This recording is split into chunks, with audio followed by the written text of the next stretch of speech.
మన దేవుడు అందరి ప్రార్థన ఆయన ఉచితమైన కృప వల్ల మన మానవ ప్రయత్నంగా మనం చేసిన దానికి దేవుడు మరి మంచి పాపని దేవుడు ఒక్కొక్కసారి అనిపిస్తుంది దేవుని చిత్తంలో ఉన్నది. అంటే సన్నిధి శామ్యూల్ ఇద్దరు ఉన్నప్పటికీ కూడా దేవుని చిత్తం తన దేవుడు తలుచుకుంటే ప్రతిదీ చేయగలడు. బాబు కూడా కావాలనుకుంటే ఇవ్వగలడు, కానీ మరి ఎందుకో బాబు తన సన్నిధిలో ఉండడం మంచిదని చెప్పేసి వాళ్ళు తీసుకున్నారు.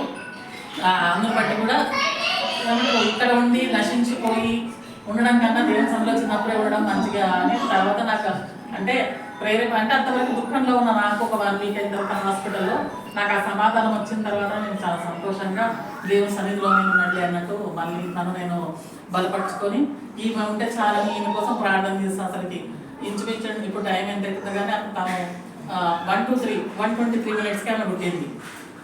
బాబు 1 minute ముందు 3 years కంప్లీట్ చేసుకొని 4th yearకి దేవుడు నడిపించాడు. మరొక 100 దయా కిరీటం కూడా దేవుని బిడ్డకి ఇచ్చాడు.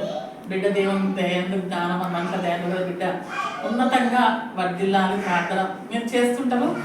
ఎందుకంటే అంటే శారీరకంగా మా బిడ్డ అయినప్పటికీ కూడా ఆత్మీయంగా మీ పిల్ల పాప కాబట్టి అంటే మంచి తెలివితేట మంచి జ్ఞాపశక్తి దేవుడు ఇచ్చాడని బట్టి అంటే మనం రోజు కూర్చుంటే ప్రార్థనకు మంచి కూర్చుంటారు. అసలుకి అక్కడక్కడ కొంచెం మొండితనం కూడా ఉంటుంది అనుకుంటే ఆ మొండితనం కూడా దేవుడు వయసు పెరుగుతుంటే అన్ని తీసేస్తాడు. అందరిని బట్టి కూడా దేవుడు వందనాలు.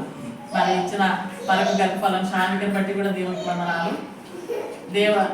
అంటే మనం బాబు కావాలని ఆశపడ్డాం, కానీ దేవుడు ఉన్న అంటే దేవుడు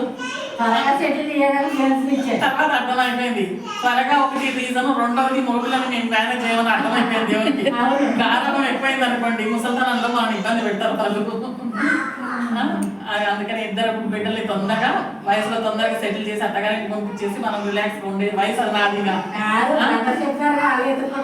అదే అదే ఏమైనా కామ్గా ఉంటున్నామేమో, అల్లరి ఎక్కువ ఏమో కామ్గా ఉంటుంది. పెద్దగా అయినట్టు కొంచెం ఏం చేస్తుందో తెలియదు, కానీ ఇప్పటికైతే ఏమనకుండా కూర్చుంటది.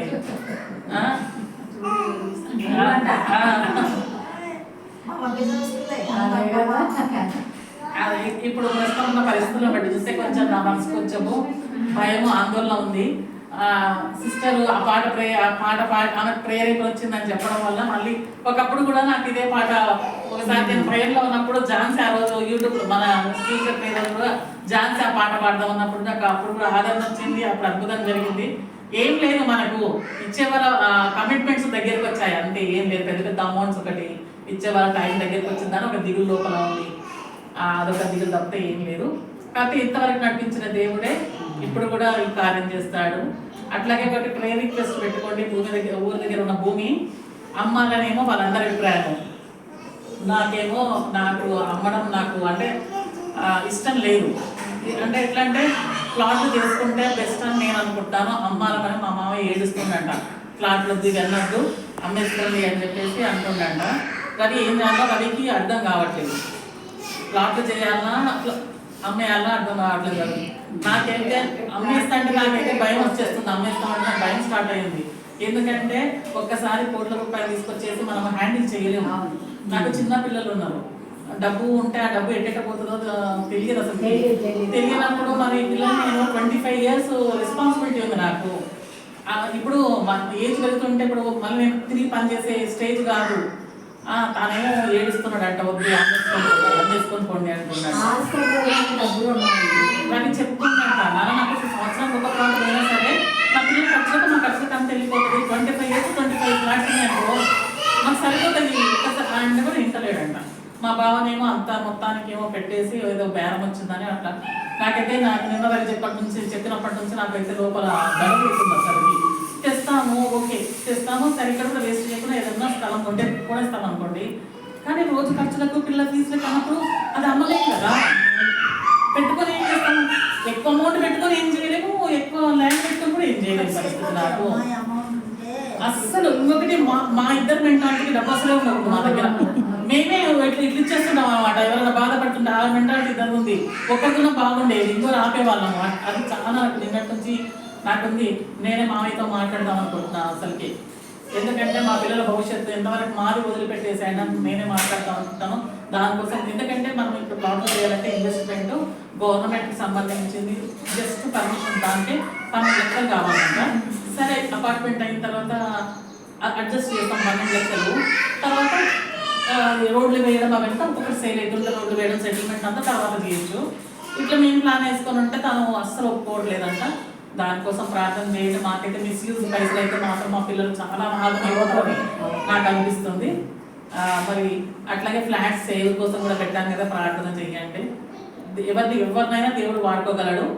వాడుకొని ఇన్ టైంలో నాకు ఎవరికి ఇవ్వాల్సిన డబ్బులు వాళ్ళకి ఇన్ టైంలో ఇవ్వాలి కొంతమందికి, అది ఇచ్చేటట్టుగా ప్రార్థనలో పెట్టుకోండి. ఇంతవరకు అద్భుతాలు ఆశ్చర్యకార్యాలు చేసిన దేవుడు కూడా ఇప్పుడు నేను చేసిన ప్రతి రిక్వెస్ట్ కూడా దేవుడు కార్యం చేసి, మీరైతే ఏప్రిల్లో మళ్ళీ కొత్త ఇంటి దగ్గర పేరు పెట్టుకుందాం. ఆ రోజు మళ్ళీ నిలబడి దేవుడు కార్యం చేశాడు అని చెప్పి నేను సాక్ష్యం చెప్పులాగా దేవుడు కార్యం మొదలుపెట్టి ముగించాలని దేవునికి ప్రార్థన చేస్తున్నాను. మీ అందరు కూడా మరి ఎంత దూరమైనా ప్రయాసపడి నా కోసం ఇన్ని సంవత్సరాల నుంచి వస్తున్నారు, నన్ను అంతగా ప్రేమిస్తున్నారు, నన్ను పిల్లలు అంతా పెట్టి కూడా నేను అందరు కూడా వందనాలు తెలుస్తున్నాను. ప్రత్యేకమైన వందనాలు. ఏం చాలా రాదా? లేదు, వస్తాను ఖచ్చితంగా వస్తాను. ముందే అంటే దాని వల్ల కూడా వస్తాను. అమ్మ నెక్స్ట్ వచ్చే శ్రీదేవికి నెక్స్ట్ పెళ్లిళ్ళు చేస్తే వాళ్ళకి ఏం లేదు, బాధ్యత అయిపోయిన తర్వాత దేవుని సేవకి రావాలి అంతే. ఆ టైంలో బ్రేక్ తీసుకుంటాము అంతే. దేవుడు చేసిన సమస్త మేలకై దేవుని వందనాలు చేస్తున్నాము. అమ్మ